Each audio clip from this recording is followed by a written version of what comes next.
So let's just start with why people even came to America. And the reason was because of what was happening in Europe.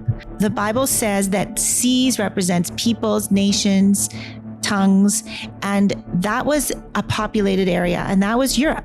The whole of the Bible really focused on what was happening in Europe for the most part, or in Israel, or in that whole Mediterranean area.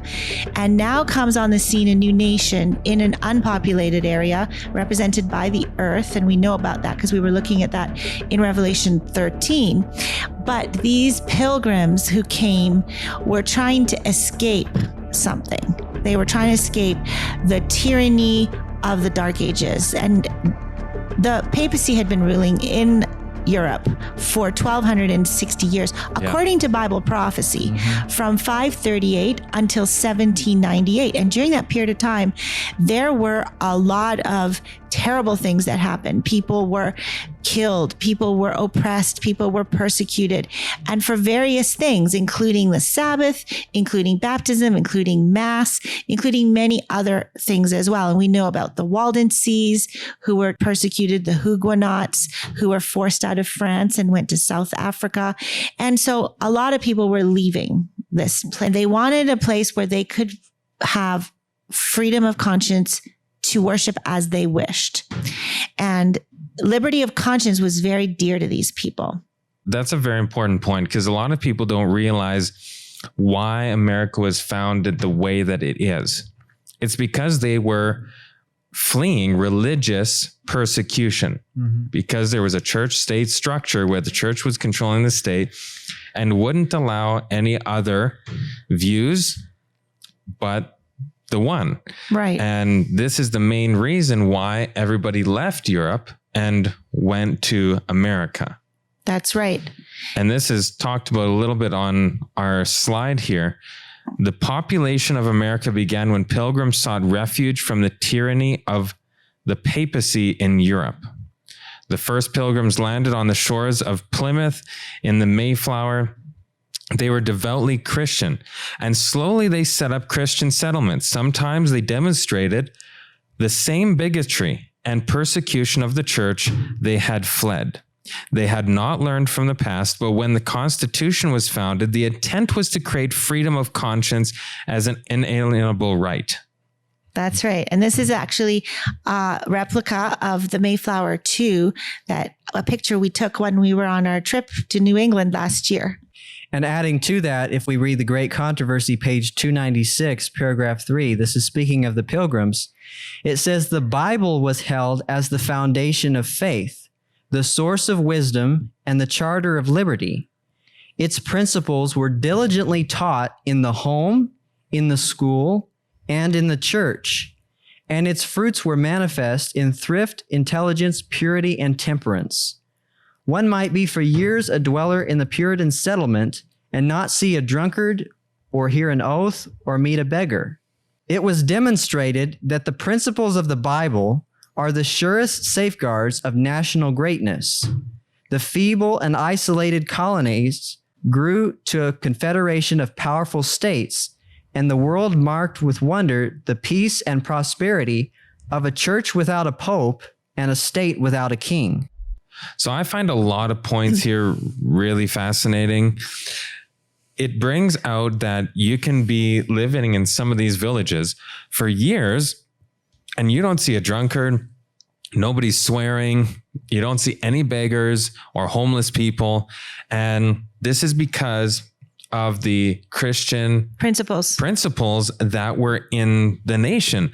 Now, also, it said a church without a pope. Yes. And a state without a king.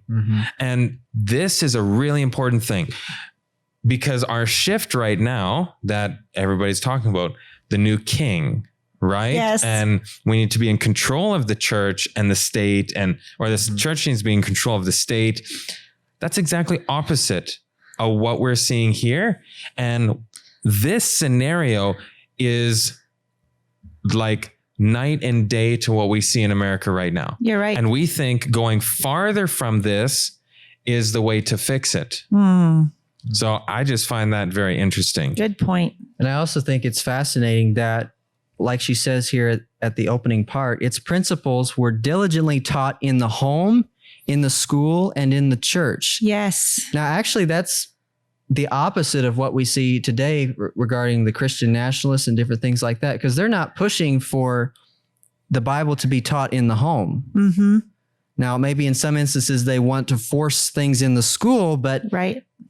they're wanting to go straight to the government is my point. And they always say, well, we have to get back to what it was like before. But that's not the way it was set up before. They didn't influence the state first. Once you have a godly home and a godly neighborhood and a godly society, then automatically that goes to the government. Exactly. You They're don't just need government legislation. Right. Then you don't need it because everybody's on the same page. Good point. Now, if we continue in great controversy, we see, just reading the highlighted part, freedom of religious faith was also granted, every man being permitted to worship God according to the dictates of his own conscience. Very important point. Republicanism and Protestantism became the fundamental principles of the nation. And those were the two horns of the lamb-like beast. That was the basis. Exactly. Maranatha, page 193, just, breezing through these. God designed that this country should ever remain free for all people to worship him in accordance with the dictates of conscience. Yes. Very nice. Was it God's purpose that America would speak like a dragon? Never. Absolutely not. It says right here that it was God's design that this country would ever remain free. Mm-hmm.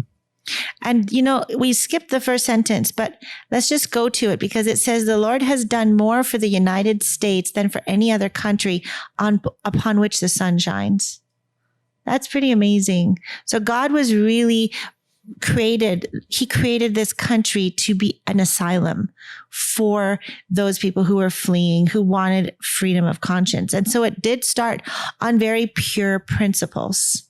And we must always remember that, especially as we move forward into some of the darker parts, that the intent of the United States, no matter what others say, was really as a haven for those that wanted to live according to biblical principles and be free to worship. Yeah. And that I think is super important to think about, because many times when we think of this topic, the founding of America, the dark side of this is always dwelt upon.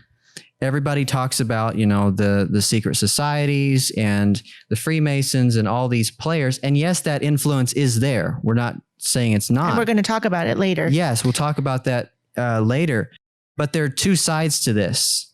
There's a good side and there's a bad side. Both sides are working for a different object. Right. They're both going for a different goal. Well, whenever God does something, Satan is always there to try to circumvent it or to prevent it or to thwart it, right? Mm-hmm. He's trying to influence and get his hold in there. So the same thing would have happened here. God created this place for the people to be a wonderful country, but Satan has his sights on it and wanted to destroy that. There were genuine Christians who began America with the idea of it being a republic, not a democracy. And that's a very important point that I think we need to define here, because you'll hear it stated on the news or in books, different ideas. Some people say that America is a democracy, and that's not true. America wasn't founded as a democracy. It was founded as a republic, and there is a difference. They both are representative form of government. They both have aspects of that. The problem is that a republic protects the rights of the minority while a democracy doesn't. Right. So a democracy is basically just mob rule. So whoever, the majority, whatever they want goes. Right. And there are no protections for the minority. For instance, the protections in this sense would be the Constitution, the Bill of Rights, all those things. But a democracy doesn't have that. Right. Yeah. Whatever the majority says, everybody has to go with the rule of the majority. And but the republic is incredible because you have that individual freedom, not just a group, common good sort of freedom. If you can convince the masses, then you can control everyone In a democracy. Yeah. But in a republic, you still have these inalienable rights. Despite what the masses say, you still have your rights and they cannot cross those. Yeah. And that's a very important element, I believe. And that's what makes America great, I do believe. However, despite all these great things that started America, we also know, as I mentioned, there were other entities and other groups who wanted to influence America, and not all of them had good intentions. And this was all, of course, spawned by Satan, and he was in the inspiration behind all these things. But there were more than one. Mm-hmm. And one of them was Francis Bacon. Now, Francis Bacon, he was an English philosopher and statesman, and supposedly also connected to the Rosicrucians and the Freemasons.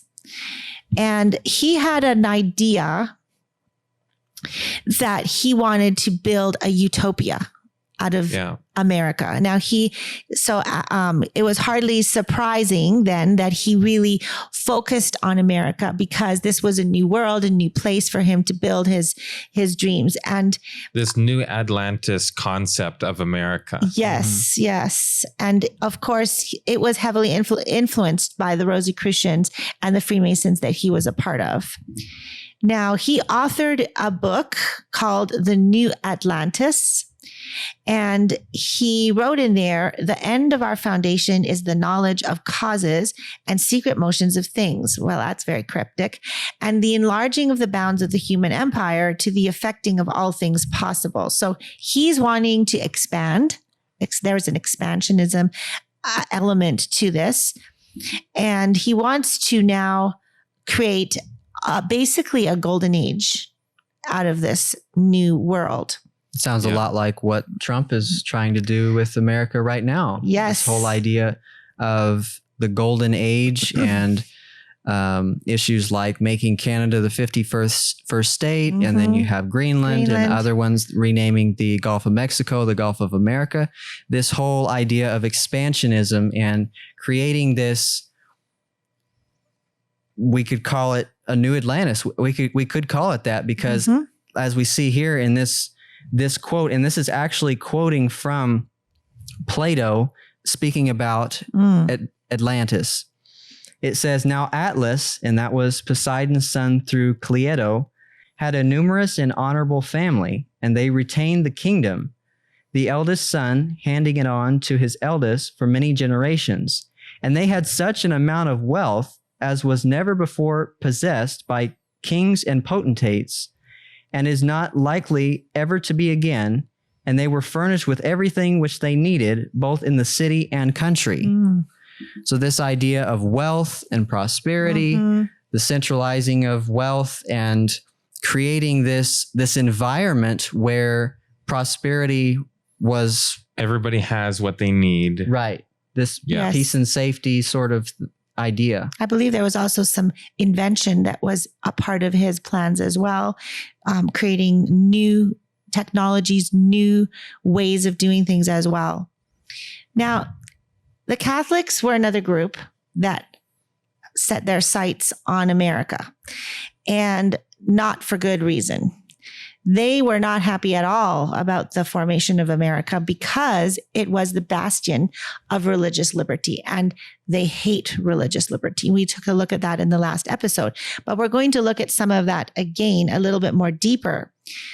This is from Pope Leo the 13th, our namesake for our current Pope. For when America was as yet but a newborn babe, uttering in its cradle its first feeble cries, the church took it to her bosom and motherly embrace. Columbus, so he was from where? Spain. Which makes him a Catholic. As we have elsewhere expressly shown, sought as the primary fruit of his voyages and labors to open a pathway for the Christian faith. Which faith? Christian, which means Catholic. Right. Into new lands and new seas. So really, Columbus was sent by the Queen and King of Spain, who were also Catholic, to actually see how they could bring Catholicism to America. Yeah. So it wasn't only about discovering, the New World. Yeah. Keeping this thought constantly in view, his first solicitude wherever he disembarked was to plant upon the shore the sacred emblem of the cross.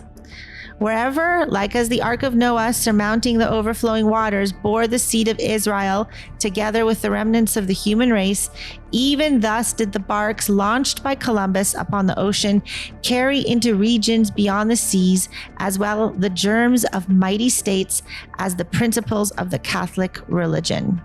That's very interesting. So, in other words, they were planting seeds of Catholicism. They wanted an in. Yeah. In fact, religious liberty meant that it was liberty for them as well. Mhm. And they took advantage of that.